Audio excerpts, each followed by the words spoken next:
Hello दोस्तों, स्वागत है आपका आध्यात्म दर्शन में। आज मैं बाबा नीम करौली जी की अद्भुत कथाओं में से एक नई कथा सुनाने का प्रयास करूंगा। ये कथा प्रयागराज से संबंधित है। तो जैसा आपको पता है कि प्रयागराज में प्रति 12 वर्ष में वहाँ महाकुंभ का आयोजन होता है, कुंभ मेले का आयोजन होता है। तो एक बार की बात है कि वहाँ कुंभ मेला चल रहा था। साधु संत अपनी टोली में बैठे हुए थे। तो साधु संत अपनी टोली में बैठकर सत्संग कर रहे थे। तो उसमें से दो टोलियां थी, एक नीम करौली बाबा जी को मानने वाली टोलियां और एक जो थी वो सत्संग में फोकस करने वाली टोलियां थी, सत्संग वगैरह कर रही थी।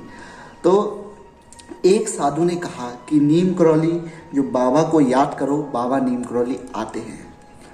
तो दूसरी टोली ने कहा कि एक व्यक्ति शरीर के साथ इतनी जगह कैसे जा सकता है।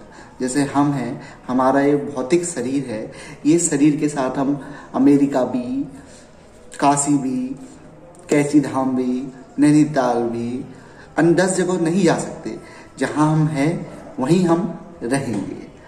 तो दूसरे वाले ने ऐसा बोला और पहले वाले ने कहा कि बाबा नीम करौली जी को याद करो, वो सशरीर हर जगह पहुंच जाते हैं, बहुत दिव्य संत है। तो एक साधु गुस्से में बोला, एक साधु को बहुत गुस्से आया और वो बोला, पहली टोली से बोला कि बुलाओ, जाओ, आते हैं तो बुलाओ बुलाओ। तो जो पहली टोली थी, जो नीम करौली बाबा जी में आस्था रखती थी, उन्होंने कहा कि हाँ जरूर आते हैं। तो उन्होंने अपने एक लड़के को बाहर भेजा। टेंट तंबू लगा हुआ था जहाँ वो सत्संग कर रहे थे, उसके बाहर भेजा और उसने आवाज़ लगाई, महाराज, बाबा महाराज, बाबा नीम करौली महाराज करके। तो उसने देखा कि आसपास देखा, फिर कोई भी नहीं आया। तो उसे निराशा जैसी हुई कि यार मैंने आवाज़ लगाई, उन लोगों के सामने मेरी हंसी तो ना हो जाए करके। तो कोई भी उस टाइम पे नहीं आया। लेकिन कुछ समय बाद वो निराश हुआ, सर झुकाया तो सामने देखता है कि बाबा नीम करौली किसी से बात कर रहे हैं। तो बाबा महाराज किसी से बात कर रहे हैं, वो खुश हुआ। तो बाबा महाराज ने बोला, बेटा क्या दिक्कत है। तो उसने बाबा महाराज के पाँव पकड़े और बाबा महाराज को बताया कि ऐसा ऐसा है। बाबा महाराज को भक्त, वो जो संत भक्त था, वो अंदर ले गया और जहाँ सत्संग चल रहा था सभी संतों ने उनके पाँव पकड़े और सभी ने उन्हें नतमस्तक होकर शीश झुकाया।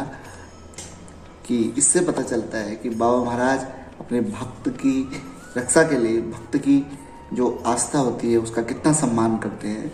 उसके लिए बाबा महाराज जहाँ भी थे, चाहे कैची में थे, चाहे वृंदावन आश्रम में थे, कहीं भी थे, लेकिन उसकी उन्होंने लाज बचानी थी।